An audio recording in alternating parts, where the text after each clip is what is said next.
શ્રી ગણેશાય નમઃ. આપણી YouTube channel ભક્તિ સત્સંગમાં આપ સૌનું સ્વાગત છે.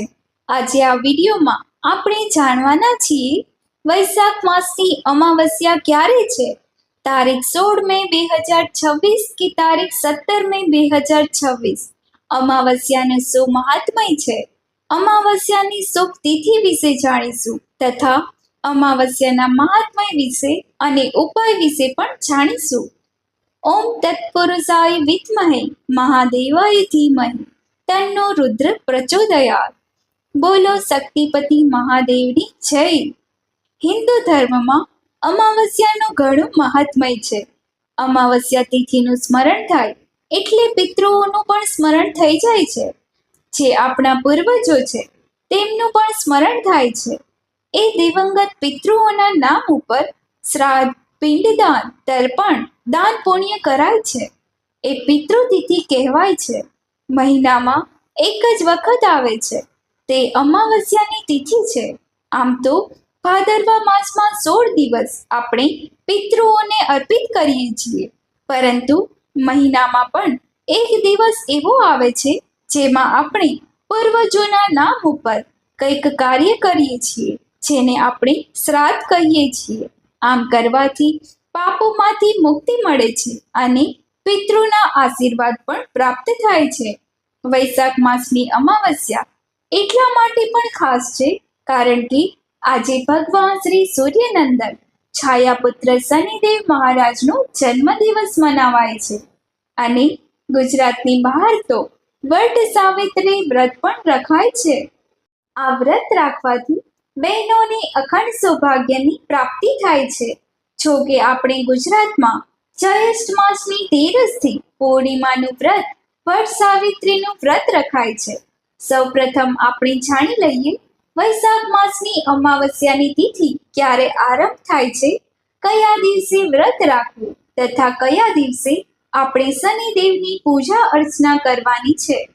આપણા હિન્દુ પંચાંગ અનુસાર વૈશાખ માસની અમાવસ્યાની તિથિ પ્રારંભ થાય છે તારીખ 16 મે 2026 સવારે 5:11 જે આ તિથિ પૂર્ણ થાય છે તારીખ 16 મે 2026 મોડી રાત્રે 1:30 એટલે કે આમ જોઈએ તો તારીખ 17 મે 2026 વહેલી સવારે 1:30 અમાવસ્યાની તિથિ તે રાત્રિની તિથિ અનુસાર પણ ઘણા ભક્તો અમાવસ્યાની તિથિ મનાવે છે, પરંતુ રાત્રિએ જ્યારે અમાવસ્યા હોય, ઘોર અંધકાર હોય, ચંદ્રમાં દર્શન થતા ન હોય, એ જ તિથિને અમાવસ્યાની તિથિ કહેવાય છે. એ પ્રમાણે જોઈએ તો આમ અમાવસ્યાની તિથિ તારીખ 16 મે 2026 ને શનિવારે આવે છે, એટલા માટે શનિ અમાવસ્યાનું વ્રત રાખવાનું રહેશે. આ દિવસે જ શનિ મહારાજનો જન્મ ઉત્સવ મનાવાશે.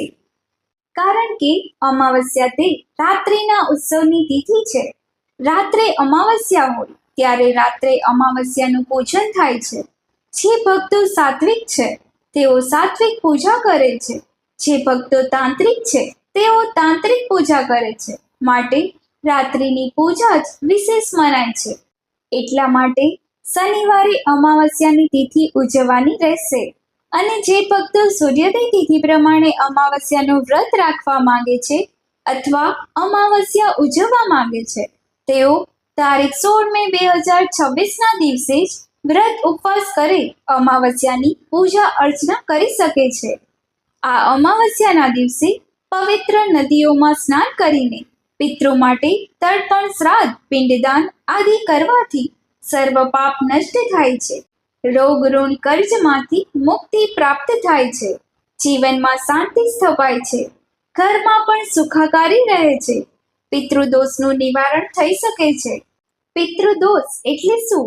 જેમ કે આપણા માટે કંઈક ને કંઈક એવું કર્મ કરે છે જે ના કરવું જોઈએ, અથવા મોહ માયામાં આવીને કોઈ બીજાને સતાવીને અથવા બીજાનો હક આપણને આપ્યો હોય એવું બને ત્યારે આપણા વડીલ છે એ તો મૃત્યુ પામ્યા હોય છે, પરંતુ જે કર્મ છે તે પેઢીમાં ચાલ્યું આવે છે અને તેમના સંતાનો પેઢીને ભોગવવું પડે છે. જેને આપણે પિતૃદોષ કહીએ છીએ, એટલે કે આપણા પિતૃઓથી કોઈ ભૂલ થઈ ગઈ હોય, તે દોષ તેની પેઢીમાં ચાલ્યું આવે છે. તે દોષનું નિવારણ પણ આજે જ થાય છે. માન્યતા એવી પણ છે કે આજે માતા મહાલક્ષ્મીનો જન્મ ઉત્સવ મનાવાય છે. એટલા માટે લક્ષ્મીનારાયણ દેવનું પૂજન કરવાથી દુઃખ કષ્ટોમાંથી છુટકારો મળે છે. આજે શનિદેવનો જન્મોત્સવ મનાવાય છે. એટલા માટે શનિ મંદિરમાં જઈને શનિદેવની શિલાનું પૂજન થાય છે, નહીં કે મૂર્તિનું શિલાનું પૂજન ભાઈઓ જ કરી શકે છે. બહેનો પૂજારી દ્વારા કરાવી શકે છે. શનિદેવના મંત્ર જાપ, શનિદેવની કથા સાંભળવાનો પણ મહિમા છે. આજે શનિદેવનો મંત્ર છે: નીલાંજન સમાભાસમ રવિપુત્રમ યમાગ્રજમ છાયા માર્તણ સંભુતમ તમ નમામિ શનિશ્ચરમ. આ મંત્રનો જાપ 108 વખત કરી શકાય છે. શનિ સંબંધી દોષ પીડામાંથી મુક્તિ પ્રાપ્ત કરાવવા માટે શનિદેવની શિલાનું પૂજન થાય છે. સરસોના તેલને ચઢાવાય છે. આકડાના પુષ્પ અથવા આકડાના પત્રની માળા છે. લવિંગ, કાળા તલ, કાળા અડદ છે તે ચઢાવી શકાય છે. કાળા વસ્ત્ર છે તેનું દાન પણ કરી શકાય છે. જરૂરિયાતમંદને દાન કરવાથી શનિદેવ પ્રસન્ન થાય છે. જે સફાઈ કામદાર છે, મજૂર વર્ગ છે, તેને દાન પુણ્ય કરવાથી પણ શનિદેવની કૃપા ઉતરે છે. આ ઉપરાંત પીપળાનું વૃક્ષ કે જે શનિદેવનું જ પ્રતીક મનાય છે. સર્વદેવમય તો છે જ, પરંતુ પીપળાના વૃક્ષમાં પીપલાદ મુનિના વાસ મનાય છે, જેમને શનિદેવને વરદાન આપ્યું હતું કે જે કોઈ પીપળાના વૃક્ષની પૂજા કરશે તેને હું એટલે કે શનિદેવ પીડા આપશે. નહીં. એટલા માટે પીપળાના વૃક્ષની ખાસ પૂજા થાય છે. પીપળાના વૃક્ષ નીચે સરસવના તેલનો ચોમુખી દીપક પ્રગટાવાય છે, કારણ કે શનિદેવ જે રાત્રિના રાજા કહેવાય છે, એટલા માટે તેમનો વાસ ચારે દિશામાં મનાય છે. જ્યારે સૂર્ય અસ્ત થાય છે ત્યારે રાત્રિ આવે છે, અને રાત્રિના દેવતા શ્યામ વર્ણ કૃષ્ણ વર્ણ ભગવાન શનિદેવ મનાય છે.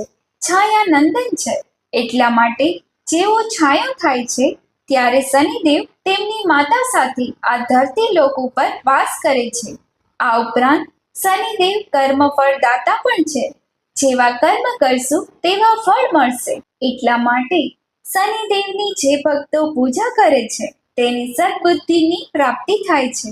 શનિદેવના ગુરુ મહાદેવ છે, માટે મહાદેવની પૂજા ઉપાસના કરવાથી, કે જે અમાવસ્યાના સ્વામી છે, દેવતા છે, ઈષ્ટ દેવતા છે, ભૂતનાથ છે, પશુપતિનાથ છે, તેમની પૂજા અર્ચના કરવાથી પણ સર્વગ્રહ શુભ પરિણામ આપે છે. આજે શનિદેવનું સ્મરણ કરીને ભગવાન મહાદેવની પૂજા કરાય છે. ભગવાન શ્રી કૃષ્ણ જે શનિદેવના ઈષ્ટ દેવતા છે, તેમની પણ પૂજા કરી શકાય છે. તેમની પૂજા કરવાથી પણ દોષ ક્લેશ શાંત થાય છે, સુખ સૌભાગ્યની પ્રાપ્તિ થાય છે. આજે જે મહાદેવ ચંદ્રમૌલેશ્વરની પૂજા ઉપાસના કરવાથી ઉપરી બાધા છે, ગ્રહ નડતર છે, ક્રોધ, મોહ, માયા, અહંકાર આદિ આપણા અંદરના શત્રુ છે, બહારના શત્રુ છે, તેનાથી રક્ષા પ્રાપ્ત થાય છે. અમાવસ્યાની તિથિ એવી છે કે જે ઘોર અંધકારની તિથિ છે. જેમ પૂર્ણિમા તે પરમ પ્રકાશમય ચંદ્રમાની 16 કળાએ ખીલેલા ચંદ્રમાના દર્શન થાય છે, એ જ રીતે અમાવસ્યાના દિવસે ચંદ્ર દર્શન થતા નથી, માત્ર સૂર્યનારાયણ દેવના જ દર્શન થાય છે, અને સૂર્યને અર્ઘ્ય પણ અપાય છે. કારણ કે સૂર્યલોક તે પિતૃલોક પણ કહેવાય છે, સાક્ષાત પિતૃ છે. એટલા માટે સવારે વહેલા ઉઠીને સ્નાનાદિથી પરવારીને શુદ્ધ વસ્ત્ર ધારણ કરીને મનમાં હૃદયમાં પવિત્ર ભાવ રાખીને સૂર્યનારાયણને અર્ઘ્ય અપાય છે. તાંબાના લોટામાં પાણી ભરીને અથવા 2 હાથની અંજલિ ભરીને પણ સૂર્યદેવને નમસ્કાર કરીને અર્ઘ્ય અપાય છે. ઘણા ભક્તો કાળા તલ, પુષ્પ તે પણ સમર્પિત કરે છે.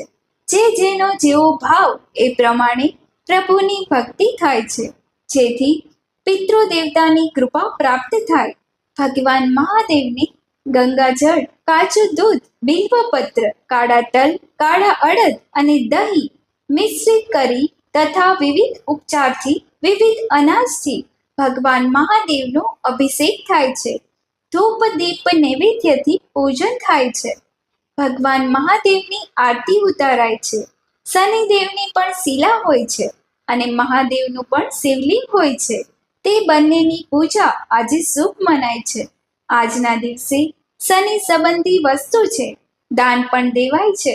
કાળા તલ, અડદ, સરસોનું તેલ અથવા સરસોના લોટમાં તળેલા વડા છે, પૂરી, હલવો તે પણ દાન આપી શકાય છે.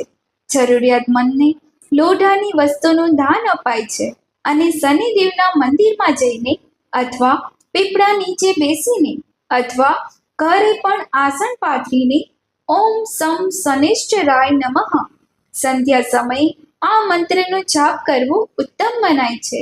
કહેવાય છે કે જ્યાં સુધી સૂર્યનારાયણ દેવની હાજરી હોય ત્યારે શનિદેવનું સ્મરણ થતું નથી, પરંતુ જેવા સૂર્યનારાયણ દેવ અસ્તાચળ તરફ જાય છે ત્યારે શનિદેવ ઉદય પામે છે. એટલા માટે શનિદેવની રાત્રિ પૂજા શુભ મનાય છે. આજે રાત્રે 12 વાગ્યે પણ શનિદેવની પૂજા ઉપાસના થઈ શકે છે.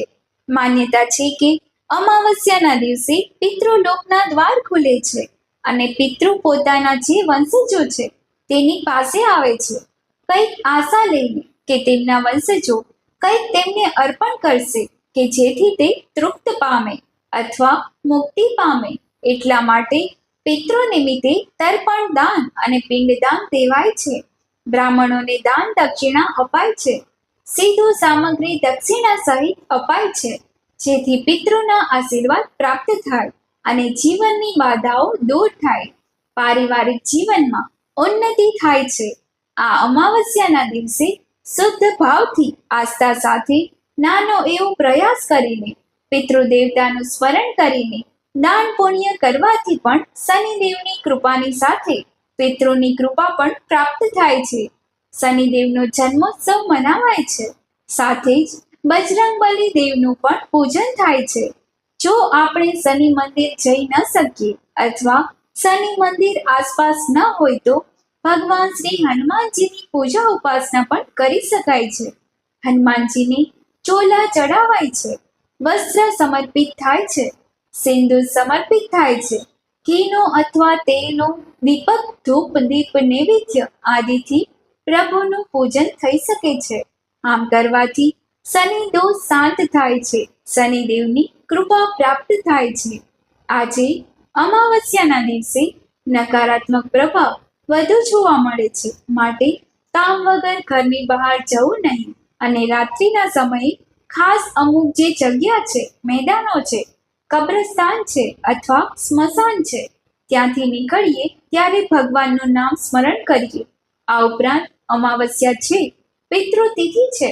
ભગવાન સૂર્યનારાયણ દેવને પણ આ તિથિ સમર્પિત હોય, માટે ગાયત્રી મંત્રનો જપ કરવાથી સદબુદ્ધિની પ્રાપ્તિ તો થાય જ છે, સાથે નકારાત્મક પ્રભાવ જે જીવનમાં છે, ઘરમાં છે તે પણ દૂર થાય છે.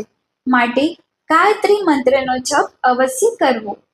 ઓમ ભૂર્ભુવસ્વઃ તત્સવિતુર્વરેણ્યં ભર્ગો દેવસ્ય ધીમહિ ધિયો યો ન પ્રચોદયાત. બોલો શનિદેવની જય, અમાવસ્યાના દેવતાની જય. જો આપને વિડીયો પસંદ આવ્યો હોય તો વિડીયોને લાઈક કરજો, ચેનલને સબસ્ક્રાઈબ કરજો, જેથી આવનારા નવા વિડીયોની માહિતી આપ સુધી તુરંત પહોંચી શકે. આપ સૌને જય માતાજી, જય શ્રી કૃષ્ણ.